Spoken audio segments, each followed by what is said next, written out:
Paradip port DLR and contract workers association आज press conference सभापति हिसाब से मुझे डाकी किछि दिन है जो विवाद चली आपण मैंने देखुवे गणमाध्यम रे पारादीप एमएलए और ओडिशार शिल्प मंत्री एक अजथा विवाद सृष्टि कराउथिले तांकर किछि एंटी सोशल लोकों को धरी से विवाद रे आज पूर्णछेद पड़ी।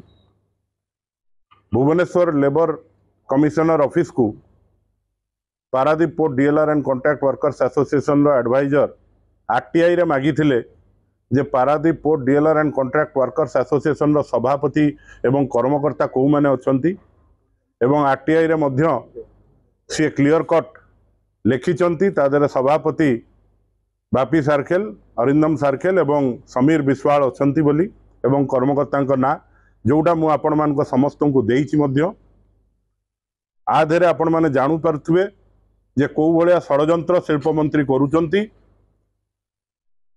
एसोसिएशन को अख्तियार करिया पई।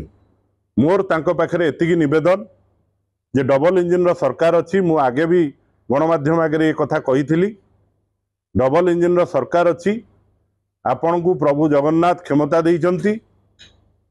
Paradip port DLR and contract workers association रो मेंबर माने जो माने 1000 1200 1500 डीएलआर भाई माने अछंती तांकर उन्नति पई चिंता करंतु तांको संगठन को अख्तियार पई चिंता न करी आमे गणमाध्यम आगे शिल्प मंत्री को कहया पई चाहिबू जे आमर आभिमुख्य होची लोकंकर उन्नति सभापति नुह।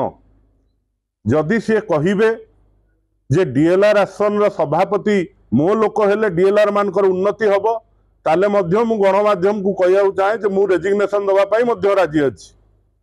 किंतु श्रमिकंकर भविष्यत सहित श्रमिकंकर परिवार सहित श्रमिकंकर पिलामानकर भविष्यत सहित सी षडयंत्र न करंतु। डीएलआर आसन रो सभापति बड़ कथा नुह। डीएलआर आसन तरफ पारादीप बंदर कौन दौची सेटा होची आभिमुख्य। आमर अभी लड़ई चलती पारादीप बंदर सहित केमती डीएलआर पिला माने रिटायरमेंट हैला बेलू गोटाए मासर दरमा पाई घर को जाउचंती। आमे डिमांड देइचु डीएलआर पिला माने केमती 15 लाख टंका रिटायरमेंट कला बेलू पाइबे। आमे डिमांड देइचु पारादीप पोर्ट मेडिकल ले से ट्रीटमेंट केमती पाइबे। आमे डिमांड देइचु गोटे पिला रिटायर हैला परे जेमती गोटे एम्प्लॉय 3 वर्ष कॉन्ट्रैक्ट रे काम करि पारुची तले डीएलआर पिलाटी कहीं से जगह काम करि परिबो नाही। तो यही सब बड़ बड़ आभिमुख्य नहीं आम लड़ई करुचु।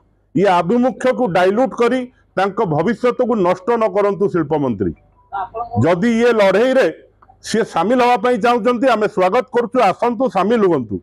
आमे तांकर जो क्षमता जगन्नाथ तांको देइचंती से क्षमता 1000 1500 भाई मानकर भल उन्नति पई व्यवहार करंतु। किंतु जो भलिया भाव रे हीनमन्यर परिचय दौरान जो रुग्ण मानसिकतार परिचय देउचंती जो थे से डीएलआर एसोसिएशन को अख्तियार करने चेष्टा करुचंती।